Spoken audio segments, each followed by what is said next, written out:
Hi, everybody. Happy Friday. Welcome to another edition of Meetup with Mallory. This is our virtual coffee hour that we hold just about every single week that the Senate is in session. Today, I have one of my favorite coffee travel mugs that has all these little dogs on it. So if you've brought your own coffee, welcome. For anybody who is new, welcome. You may have received a flyer that looks like this. Mine has notes all over it because it's on my desk in your mailbox. We've been going around the community just to make sure that people know that we do this because it's a pretty casual, easy way to connect and get a quick update from us on what is happening in the state or the country, what is happening in the state legislature, and then opening it up for good news, which is great, where we just share and celebrate in some good news that's happening around our district. And then we open it up for live Q&A. So we live stream this across 3 different platforms. We are on Facebook, YouTube, and Twitter.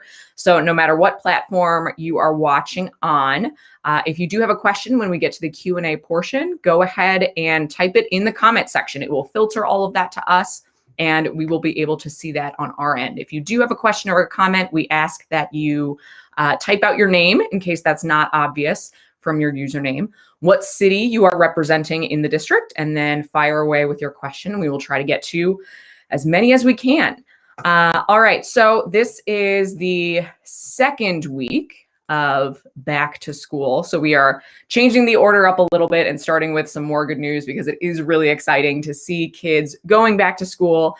We know that Royal Oak went back to school this week, and there were some great photos in the comment section of people and their kids going back to school. And it's just so great, especially after the past 18 months, 2 years, however long it has been. It feels like all of the time and no time all at once. Time is a construct now, but seeing kids get back to school and just how excited families and kids and parents and administrators and everybody is just really exciting. So welcome back. Hope you have a great year, and we can't wait to see what you do this year. All right, jumping back into some news. So on the statewide level, many of you may know that Michigan in 2018 passed a citizen-led ballot initiative to create an independent redistricting commission. Now, what is that? Maybe you've gotten our mailers that explains gerrymandering and redistricting, but just to kind of put it into a really clear example, I am Mallory McMorrow. I'm the state senator for the 13th Senate District. We have 38 state Senate districts in the state. Each represents around 250, 260,000 people. Our district is actually 280,000 residents. It's one of the largest in the state, and we represent currently 8 cities in Oakland County. But every 10 years, we get new data that comes in from the census to let us know where everybody is or moved to, and district lines are redrawn. Traditionally, this is something that has been done by the legislature, which leads to gerrymandering. Gerrymandering is a process that kind of intentionally draws districts to favor one party or another. And that's where you got very strange looking districts that kind of loop up and around and look like dragons and weird shapes. And both parties have done this throughout history and across the country. And it leads to, a situation where the legislature doesn't accurately represent the people of the state. And I think you see a lot of that polarization take place because, sort of moderacy and working with everybody is not necessarily rewarded if you do have sort of extreme safe Republican districts, extreme safe Democratic districts. And then there's ours, which is actually one of the most evenly balanced districts in the state currently.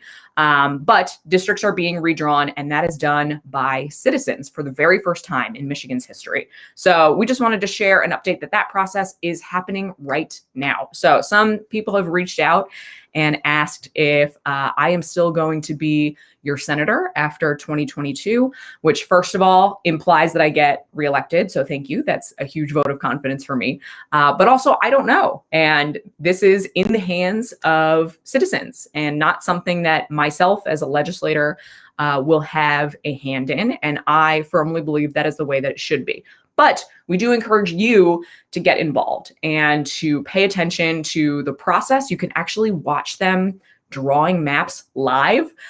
It's a pretty cool example of radical transparency. I don't think I've seen any other state do it quite like this, where you can actually log in on YouTube. They host all of their sessions, both in person and virtually, and you can watch the process happen. So we will share links in the comments and follow up if you want to follow that process. But something that's relevant for our district is on September 30th. There is a public meeting where the commission and all of the commissioners will be conducting their meeting at Oakland University in our district. And the September 30th meeting is where the commission is slated tentatively to actually vote on the draft districts. So right now they're working on drawing the districts. September 30th, they will vote internally to approve the districts that they've drafted. And then all of those maps go up for a period of 45 days for public comment. And then they will be finalized. So this is your chance to get involved, to let the commissioners know what you're looking for in a district, what communities make sense to be together if they have things in common and common issues, and go from there. So September 30th, please follow along. It's a really, really fascinating process, and we want to make sure that everybody knows about it because this is your commission and your chance to have a direct hand in what your state legislature and your Congress looks like moving forward.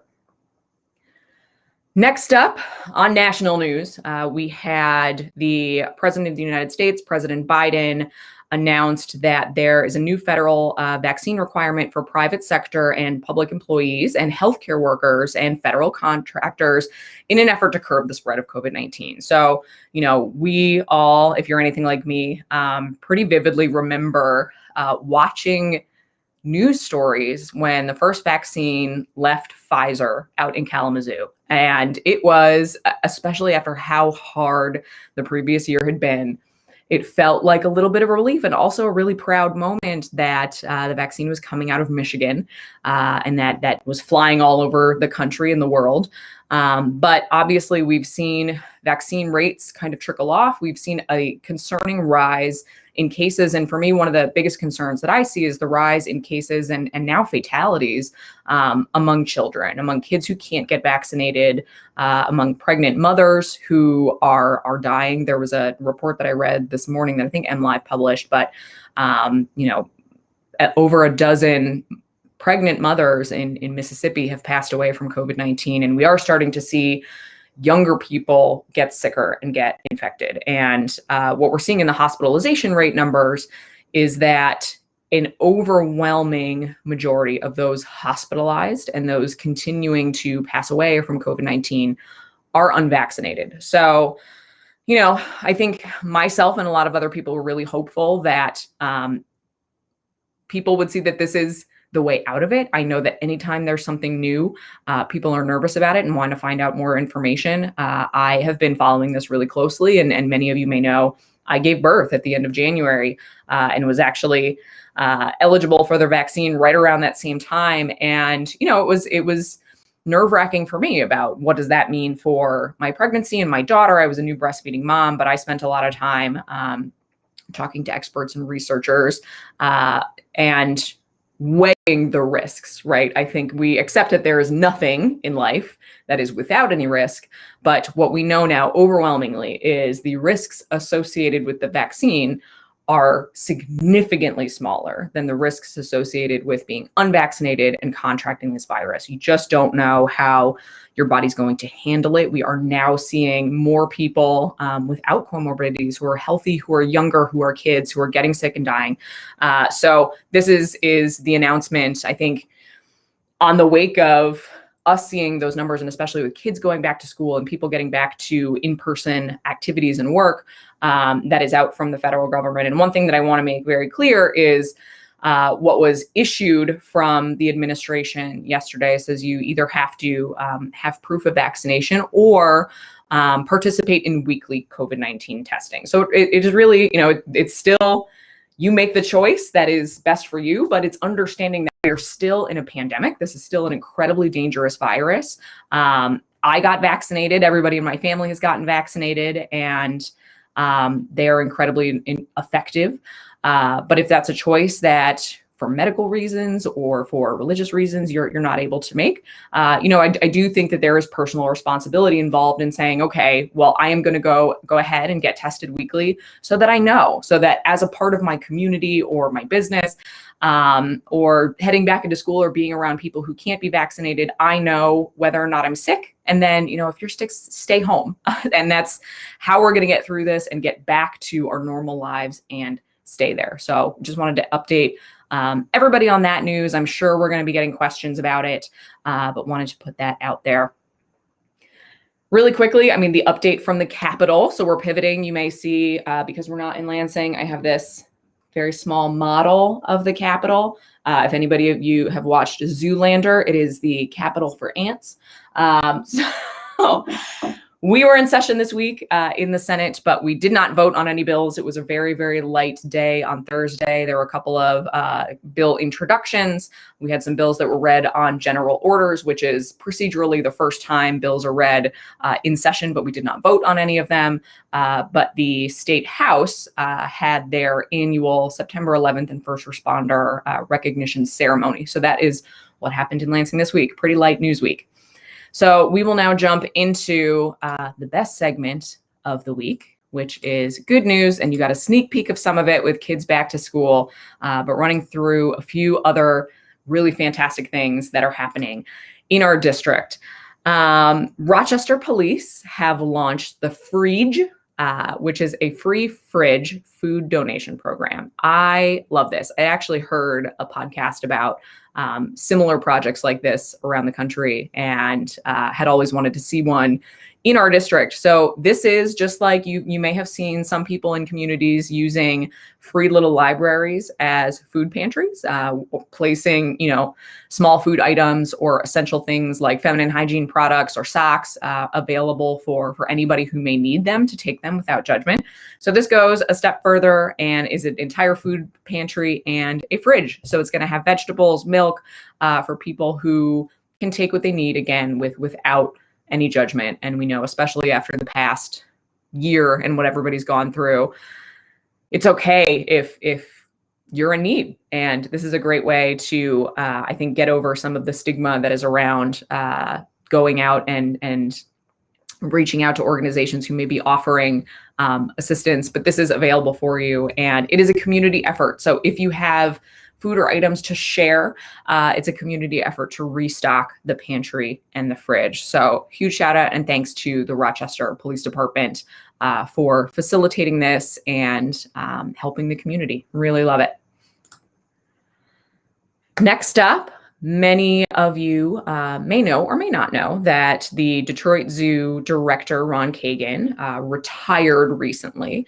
And I'm very, very happy to report that the Detroit Zoo has appointed its first female director in history. And on Tuesday named Haley Murphy as the director and chief executive officer. Murphy is a veterinarian and is the first woman in the zoo's 93-year history to hold this position. She comes to Royal Oak from the Atlanta Zoo in Georgia, where she was the deputy director. So congratulations. Welcome to Michigan. Welcome to our community. And we are thrilled to have you at our zoo. Finally, this week, if you are looking for something to do in a way that is safe and outdoors and taking advantage of what I think is the best weeks of weather that we have in Michigan, it's these first few weeks of fall that I just absolutely love. Arts and Apples Festival is back. And it's going to be a big one. So we put this up here. You can see the huge list of sponsors, activities, creation stations, food vendors. It's going to be a lot of fun. Make sure if you go, you get in early to find a parking space. Was reading a little bit about, I think, especially after last year when so many things were canceled, a lot of these events are expecting huge crowds. So if you're planning to go, plan to get out there, be safe, support the community, and have a lot of fun. All right. With that, we are bringing on